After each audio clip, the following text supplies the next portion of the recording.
একটু চোখ বন্ধ করুন আর ভাবুন 40 বছর বয়সে একজন ফুটবলার জাতীয় দলের জার্সি গায়ে গোল করছে, তাও বা জার্মানির মতো পরাশক্তির বিপক্ষে। এটা শোনার পরেও যদি আপনার গায়ে কাটা না দেয় তাহলে আপনি ফুটবলটিকে সঠিকভাবে অনুভব করতে পারেননি।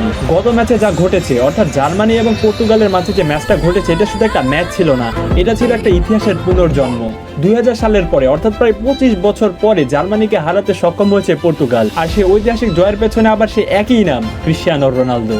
40 বছর বয়সে এসেও একজন ফুটবলার কিভাবে এতটা ভালো খেলে। Germany versus Portugal, UEFA Nations league semifinal, মাঠে দুই জায়ান্ট, তবে ফেভারিট ছিল জার্মানি। প্রথমার্ধে দুই দলই অনেক চেষ্টা করে কিন্তু কোনো গোল করতে পারে না। দ্বিতীয়ার্ধে 48 মিনিটে ফ্লোরিয়ান ভির্টস গোল করে জার্মানিকে এগিয়ে দেন। আর ঠিক এই মুহূর্তে আমার মতো সকল রোনালদোর ভক্তদের গলা শুকিয়ে গিয়েছিল। কিন্তু তখনই বদলি খেলোয়াড় হিসেবে মাঠে নামে একজন বিস্ফোরক তরুণ ফ্রান্সিসকো। মাত্র 15 মিনিট পর 63 মিনিটে দুর্দান্ত এক গোল করে ম্যাচে ফেরান পর্তুগালকে।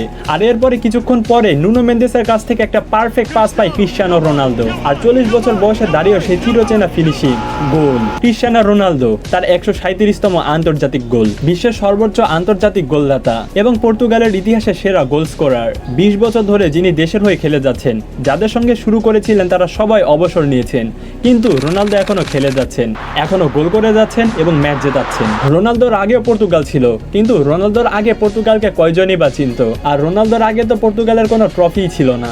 রোনালদোর হাত ধরে এলো ইউরো 2016, নেশনস লিগ 2019। যাই হোক, পর্তুগাল জিতলো 2-1 গোলে। এই সিজনে সবথেকে ফেভারিট জার্মানির মতো দলকে হারিয়ে তারা এবার ফাইনালে। রোনালদো আবারও প্রমাণ করে দিল, age is just a number.